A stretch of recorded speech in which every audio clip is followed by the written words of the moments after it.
La Dordogne, terre de résistance, a encore beaucoup à dire, à transmettre. Une association constituée des enfants et amis des résistants, ceux de Lucien Sampé, a décidé de publier un livre sur ses frères d'ombre. Le livre raconte les destins d'un groupe de jeunes gens, ces frères d'ombre entrés en résistance qui restent solidaires jusqu'à la mort ou la déportation. Des prisons de France jusqu'à Dachau ou Buchenwald. Une leçon de fraternité au nom de la liberté, racontée en respectant les faits d'une riche documentation. Je m'appelle Serge Ruot, je suis né en 1948 et j'habite le sud de Bordeaux, c'est-à-dire la Brède. Aujourd'hui, vous êtes là, en Dordogne, dans le locaux de Grand Périgueux, pour présenter le livre.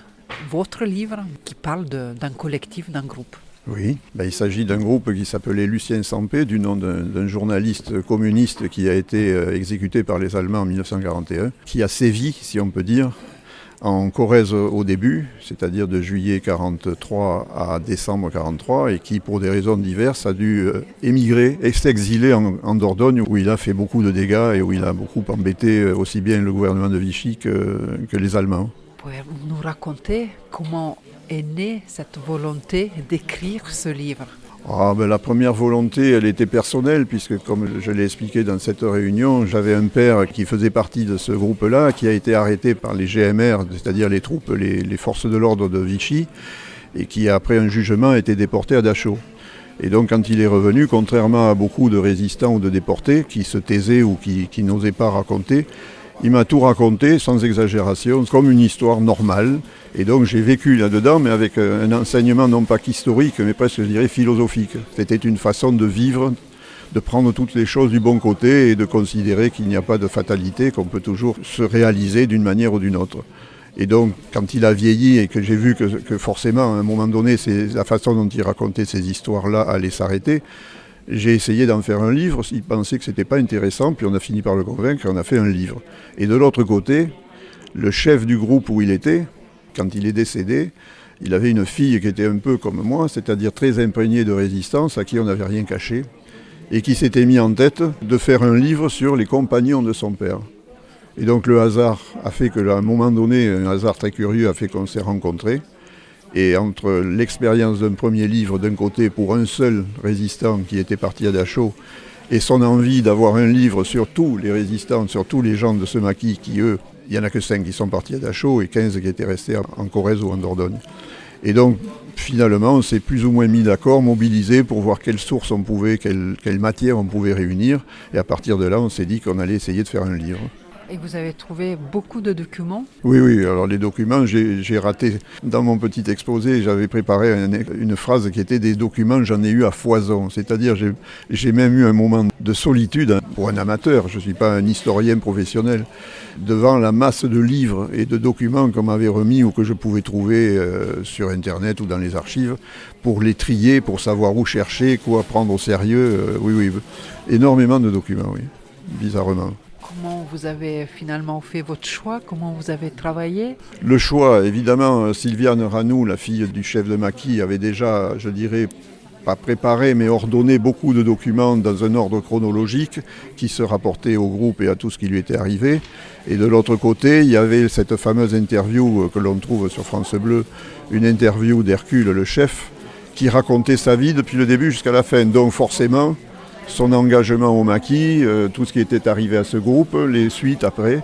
Ça a mis, je dirais, une certaine façon de penser dans mon esprit. Et après, j'ai privilégié surtout ce qui était archives, aussi bien allemandes que françaises, pour le côté très sérieux, très précis. Parfois un peu volumineux, mais très sérieux, très précis. Les livres qui ont été faits à des périodes différentes ou par des gens différents, soit sont un peu orientés, suivant qu'on parle du côté communiste ou du côté gaulliste, n'ont pas forcément toutes les références parce que les archives ne sont pas ouvertes.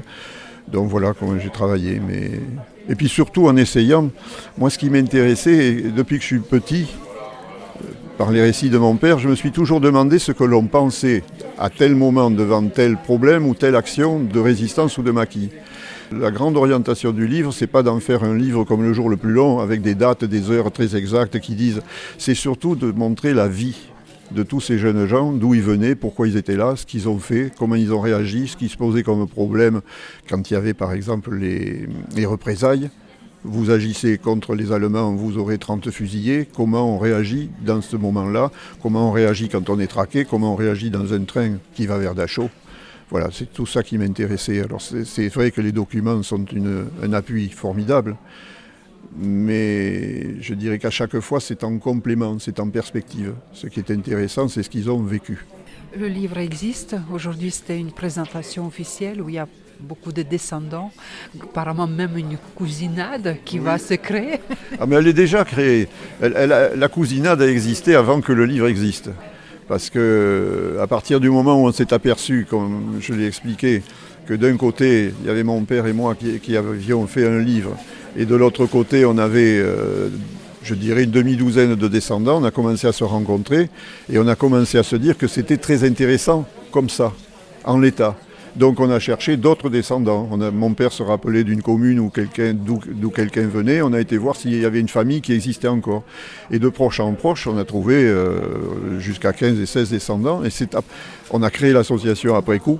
Et c'est à partir de l'association qu'on s'est demandé ce qu'on allait faire. Et donc, forcément, ça m'est retombé dessus parce que j'avais déjà fait un livre.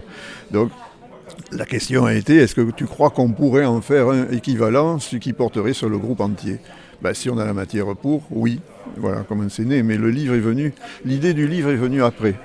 Il a fallu ce coup de chance qui fait qu'une moitié, ou plutôt une partie, a retrouvé l'autre. Et que ça s'est agité, comme je le disais, des Corréziens sont venus à Bordeaux, des Bordelais sont partis en Corrèze, et c'est plus qu'une cousinade. Je dirais qu'il y a une demi-douzaine de gens de cette cousinade avec qui on est vraiment amis, comme si on était de la faculté ou de l'école. Est-ce qu'un deuxième tome de livre va avoir lieu? On a tout épuisé sur ce groupe-là. Alors après, soit on y prend goût et puis on se dit qu'on va développer cette opportunité ou c'est pas un talent. On ne peut pas parler de talent, hein, c'est une œuvre amateur, je dirais. Mais apparemment, elle est très très bien reçue, elle a des très bonnes critiques. On en est 3e réédition en 3 semaines. On peut se dire éventuellement, en cherchant tous, qu'on va écrire sur les maquis de Corrèze ou sur un autre sujet, mais pour le moment, ce n'est pas décidé. Non. Et il y a aussi un site où vous avez mis tous les documents complémentaires, ceux qui n'ont pas pu être édités. Oui. C'est le site exactement comme le nom de l'association, c'est ceux de Lucien Sampé. Donc ça fait www.ceux-de-lucien-sampaix.fr, sans tirer, sans point, d'un seul tenant. Peut-être il y a les dates de signature prévues localement? Non, il y avait Tulle qui a été beaucoup plus populaire qu'ici parce que ça les concerne plus en Corrèze, où on a eu M. Hollande qui a signé et tout, qui est venu. Et après, on a à Saint-Michel-de-Montaigne le 6 juin, on a une journée de la résistance où on sera en présentation du livre. Et c'est une fête du livre à Chancevinel. Il y a 2 dates, il y a samedi et dimanche. Et puis après, il y a déjà une fête du livre dans une petite localité du Quercy dont je ne sais plus le nom. Non, il y en a 2 prévus. Aujourd'hui, quand le livre est terminé, les présentations ont eu lieu, quel sentiment vous avez, vous personnellement? Le sentiment, je dirais même pas du devoir accompli, parce que c'était pas un devoir, c'était un plaisir. C'était un plaisir de retrouver. C'est vraiment collectif. Ça paraît bateau comme histoire. Ça paraît être un terme presque de marketing, de dire c'est comme quand il y a un film en présentation, on dit oh là là, on s'est très bien entendu, c'est formidable avec le metteur en scène. Mais là, c'est vraiment une histoire de cousinade, voire d'amitié, qui s'est propagée assez largement et qui attendait à la fois qu'on parle de leur père, parce que ce groupe était méconnu. De toute façon, il y a beaucoup de livres, il y a énormément de livres sur la résistance, en général, vus d'en haut, avec les grands noms, Jean Moulin, De Gaulle, les communistes, les FTP, etc. Mais vus d'en bas, c'est-à-dire comment ces gens l'ont vécu, il y en a très peu. Et surtout, il y a tous ceux qui n'ont rien raconté. Donc ce livre est intéressant entre nous, parce qu'il y a des gens de cette cousinade, ce que j'ai dit à un moment, qui vont apprendre dans ce livre ce que leurs pères ont fait ou comment ils ont vécu pendant la guerre. C'est très spécial par rapport à quelqu'un qui écrit un livre et qui se dit « ça y est, je vais en vendre 300 000 et puis je vais prendre le suivant ». On a fait une œuvre commune, on est content qu'elle soit aboutie, puis mon caractère n'est pas à sauter en l'air ni à crier « youpi » moi. Donc il est fini, ça n'a pas été sans mal par moment. C'est très bien, c'est comme un travail qui est fini, si vous voulez, mais avec le plaisir qu'on peut continuer à se voir, à parler de tout ça et Pas forcément d'ailleurs de la résistance, hein, comme des amis. Je ne sais pas vous dire davantage, alors ça ferait certainement bien de dire qu'on est content pour la résistance, pour la littérature. C'est vrai, mais c'est surtout de raconter tout ce que ces gens-là ont vécu, comment ils l'ont ressenti et comment ils l'ont supporté. Parce que ça me dépasse, moi. Si ça arrivait aujourd'hui, je crois qu'il y aurait vraiment beaucoup pas de dégâts, mais beaucoup d'hésitation, de malheur, de frustration. Mais ces jeunes de 20 ans sont partis les uns en prison, les autres à Dachau, non pas la fleur au fusil, mais avec un enthousiasme et une foi qui est formidable. Donc là, si, la satisfaction, c'est d'avoir rendu hommage à ces gens-là. Voilà. Et vos familles, vos descendants aussi, ils sont là. Il y a mon fils avec la main sur l'oreille, et puis il y a ma fille qui a participé, qui a fait les relectures, qui a cherché des descendants, parce qu'elle est passionnée de généalogie, donc elle est habituée, les états civils, les mairies, à téléphoner. Et puis pour d'autres, il y a celui dont on a parlé, qui est les cheveux blancs, là-bas, son père il était sur la séquence des locomotives. Il est très passionné, non pas que pour faire connaître son père, mais pour que cette histoire soit connue. Mais dans ces termes-là, pas comme des héros extraordinaires, pas comme les pourfendeurs des barbares nazis, parce qu'à ce moment-là, ils ont décidé de refuser et de s'en prendre ou à Vichy ou aux Allemands. C'est une façon d'être, c'est ça qui m'intéresse, moi. Moi, je m'appelle Anne-Marie Cocula, je suis une enseignante. J'ai beaucoup longtemps et beaucoup enseigné, d'abord en lycée, ensuite à l'université. Et je suis en quelque sorte une historienne. Et j'ai travaillé sur l'époque dite moderne, c'est-à-dire que, en gros, dans les disciplines universitaires, je pars, si vous voulez, de la fin de la guerre de 100 ans jusqu'au milieu du 19e, mais j'ai beaucoup travaillé sur le 20e siècle, la Seconde Guerre mondiale, et j'ai participé, j'ai co-dirigé avec Bernard Lachaise l'ouvrage sur l'histoire de la Seconde Guerre mondiale dans le département de la Dordogne avec une équipe. C'est un ouvrage collectif et c'est une époque qui me tient beaucoup à cœur parce que je l'ai vécu dans ma petite enfance et surtout parce que mon père a été prisonnier de guerre et non pas résistant comme on l'a présenté aujourd'hui. Et donc moi, je n'ai fait sa découverte qu'à l'âge de 7 ans. Donc c'est quand même, je pense, important dans une vie, très important même. Et en même temps, je suis un relais, j'ai beaucoup enseigné et je suis très fière lorsque mes élèves ou mes étudiants ou les deux à la fois finalement écrivent, parlent et j'adore suivre leur carrière. Aujourd'hui, pendant la présentation de cet ouvrage, vous avez parlé de votre élève, brillant élève, et vous avez parlé aussi sur l'impact dans cette histoire, grande histoire, mais les petites histoires construisent les grandes histoires. Tout à fait. Parce que là, moi, j'ai découvert en même temps, travailler avec eux, des enfants de résistants. Ça a été une passion, c'est passionnant à faire. Et en même temps, il a fallu aussi leur expliquer que les actions de résistance dans tous les pays, avec des formes différentes, ces actions de résistance, elles s'intègrent dans un conflit immense et qu'à partir de ce moment-là, il y a en quelque sorte des niveaux. Et pour eux, quelquefois, il est compliqué de comprendre que le niveau qui constitue n'est pas le niveau des rencontres internationales, Churchill, Roosevelt, etc. C'est la même chose d'ailleurs. Ça, nous avons un homme politique qui a vécu ça et qui en a beaucoup souffert, c'est le général de Gaulle. Le général de Gaulle, finalement, il n'était pas l'invité des grandes réunions, mais il savait s'insérer. Donc c'est bien pour faire comprendre qu'il y a eu ces niveaux-là et en même temps que les petites choses où les résistances locales, elles ont joué un rôle fondamental et en même temps, elles ont souvent évolué comme des drames ou comme des tragédies parce que songez que le groupe de Lucien Sampé, ils avaient entre 18 et 25 ans. Donc en fait, pour certains, ça a été une vie interrompue, pour d'autres, une vie très compliquée. Et la nécessité, en même temps, quand on regarde aujourd'hui, de ne pas oublier, de faire en sorte que finalement les générations puissent se dire, eux, ils sont allés, moi je pense à des pays, je pense à l'Ukraine à l'heure actuelle, et je me dis que cette résistance-là, c'est la leur en ce moment.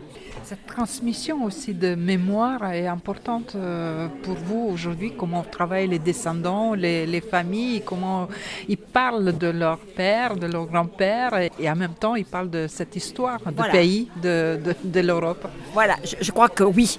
Et l'actualité nous montre bien justement que finalement il faut savoir dépasser ces antagonismes terribles pour construire une unité d'ensemble qui soit dans le monde actuel visible, j'allais dire opérationnelle. Et moi je pense bien évidemment à l'Europe. L'Europe, voilà. C'est pour ça que vous avez accepté de suivre les auteurs de ce livre et préfacer ce livre. C'est pour ça oui, mais c'est aussi parce que ce sont des amis. C'est formidable de jouer en quelque sorte, de servir de pont ou bien de guet, puisque tout à l'heure on a évoqué Pona et Bac de Sort. Je connais très très bien Bac de Sort, je me suis souvent baignée là dans la Dordogne, mais c'est vrai que la Pona, ce bac, ce passage à guet en fait, a été à la fois un passage de pèlerinage et de résistance et de parachutage. Pour ça il faut lire le livre pour comprendre tout ça. Merci. Lire, tout à fait. Lisez Frères d'Ombre. Je suis Sylviane Ranoux, je suis fille d'un couple de résistants, Roger Ranoux, qui était un résistant FDPF entre Dordogne et Corrèze, et Michel Périgaud, qui était résistante, agent recruteur dans le nord Dordogne pour les francs-tireurs et partisans français. Voilà. C'était votre rêve, écrire ce livre? Oui, c'était... Et puis surtout, mon père avait souvent insisté sur l'importance de l'action collective. On n'était rien tout seul, la force du collectif.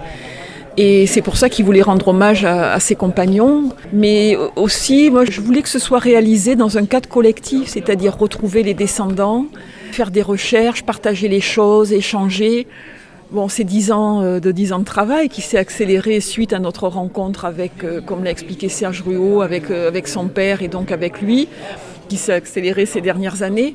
Mais je crois qu'on a vraiment réussi un travail collectif. Et ce qui est surtout intéressant, et que j'ai dit un petit peu en introduction, la fraternité qui a lié nos pères, ça a été notre ciment à nous. Parce qu'au fur et à mesure qu'on se rencontrait, il y avait une confiance spontanée, lié à ce que nos pères avaient vécu en commun. Et ça, c'est quelque chose d'extraordinaire. Donc je les remercie, tous ces anciens résistants, les moments que nous avons passés avec Popeye en Corrèze, lorsque nous l'avons rencontré, c'est des moments exceptionnels qui nous a liés, nous les descendants, finalement, pour la vie. Et ce qui était passionnant aussi, c'est d'avoir les conseils d'Anne-Marie Cocula aussi sur comment on écrit un livre avec des sources, avec des références, comment on croise les informations, de pouvoir mêler le travail historique et ce travail de mémoire. Donc c'est un projet absolument passionnant.